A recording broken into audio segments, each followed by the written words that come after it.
Jadi cerita ini bukan dongeng ataupun fiksi, melainkan kisah nyata yang terjadi di tanah Banjarnegara, Indonesia, Jawa Tengah.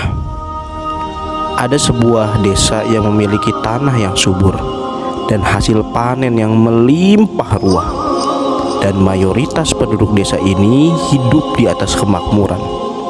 Setiap hari, bahkan setiap malam, mereka selalu berpesta pora melakukan maksiat ini dan itu, berlangsung terus-menerus setiap hari dan setiap malam, kecuali malam di tanggal 17 April 1955. Tiba-tiba hal di luar nalar manusia terjadi. Di malam itu seluruh warga desa tewas diterjang puncak sebuah gunung. Dan kisah ini berasal dari negeri kita, negeri Indonesia, Banjarnegara, Jawa Tengah. Bagaimanakah kisahnya? Insya Allah di video kali ini kita akan mengisahkan dengan detail bagaimana kronologi terjadinya musibah di desa ini.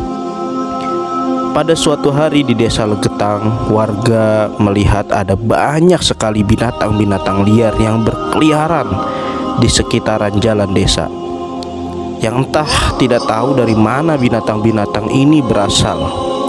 Ada monyet, babi hutan, dan beberapa ekor harimau yang turun, dan tentunya ini bukan berasal dari desa mereka. Akhirnya warga desa pun mencari tahu dari manakah hewan-hewan ini berasal. Rupanya hewan-hewan ini tinggal di suatu puncak gunung yang berasal dari Gunung Pengamun-ngamun. Gunung ini berada agak jauh dari desa Legetang. Maka akhirnya dibentuklah permusyawarahan untuk menyikapi peristiwa ini. Para warga desa pun menyimpulkan kalau ada hewan-hewan yang turun, maka ini menjadi indikator atau tanda akan terjadinya musibah besar. Maka akhirnya para warga desa Legetang pun memutuskan untuk kerja bakti, membuat paritan di lembah Gunung Pengamun-ngamun, karena mereka beranggapan bahwasannya akan terjadi longsor dalam waktu dekat. Maka mereka pun berangkat ke lembah gunung, yang jarak antara desa dan lembah gunung ini dipisahkan oleh perkebunan warga. Jadi artinya jarak antara Gunung Pengamun-ngamun dan desa Legetang itu juga jauh dipisahkan oleh perkebunan dan lembah. Maka ditambah lagi paritan ini dengan beramai-ramai oleh warga desa untuk mengantisipasi bencana alam yang akan terjadi.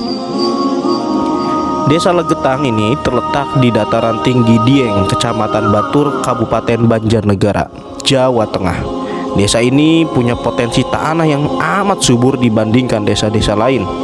Hasil tanaman dari kentang, wortel, bermacam-macam sayuran dan buah-buahan ini dihasilkan dengan kualitas terbaik, bahkan masuk ke dalam nominasi kualitas ekspor impor, dan tidak pernah gagal panen, selalu berhasil dan berlimpah ruah.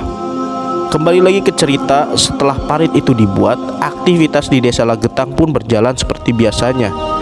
Dan perlu kawan-kawan ketahui, orang-orang di desa ini hidup di atas kemakmuran. Artinya hanya sedikit saja orang-orang yang miskin di desa ini.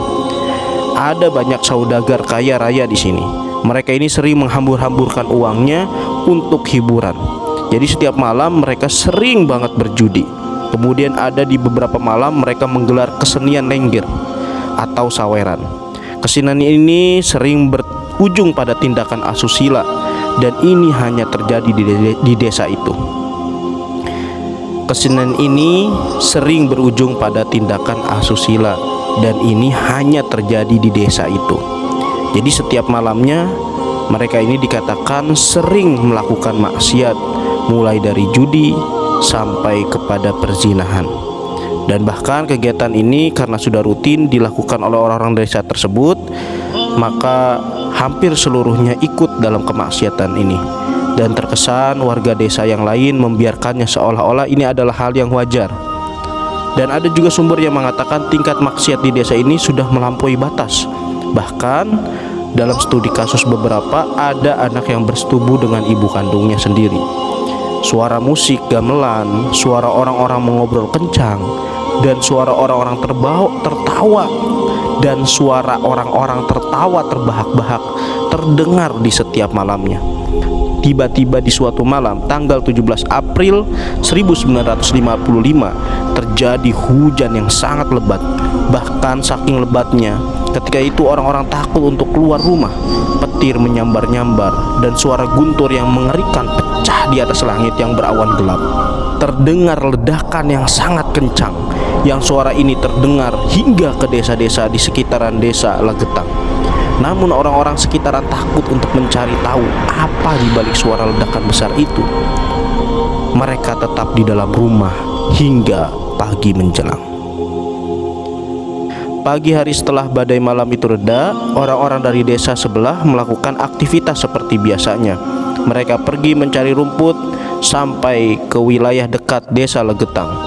Dan betapa terkejutnya mereka ketika mengetahui bahwasannya desa Legetang sudah rata tertimbun tanah, yang tanah tersebut berasal dari puncak gunung Pengamun-ngamun.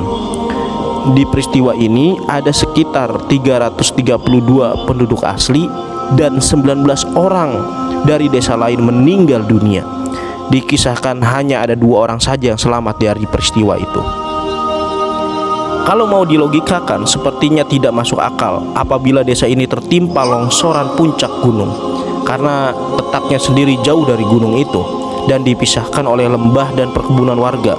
Harusnya kalau memang gunung itu longsor, maka longsornya itu jatuh ke lembah gunung, bukan mengenai pemukiman desa yang saat itu memang jauh daripada lembah Pengamun-ngamun atau gunung Pengamun-ngamun. Dan juga mereka sudah mengantisipasi akan terjadinya longsor dengan membuat parit. Maka kalau dilihat, puncak gunung itu seperti dibelah, kemudian dibawa terbang dan dijatuhkan kuat-kuat di desa itu. Maka siapa yang sanggup melakukan ini? Hanya Allah Subhanahu wa ta'ala yang mampu melakukannya. Tak satu pun kekuatan manusia yang bisa melakukan hal ini. Hikmah yang bisa kita ambil dari peristiwa ini, karena peristiwa ini juga terjadi di negeri kita, negara Indonesia.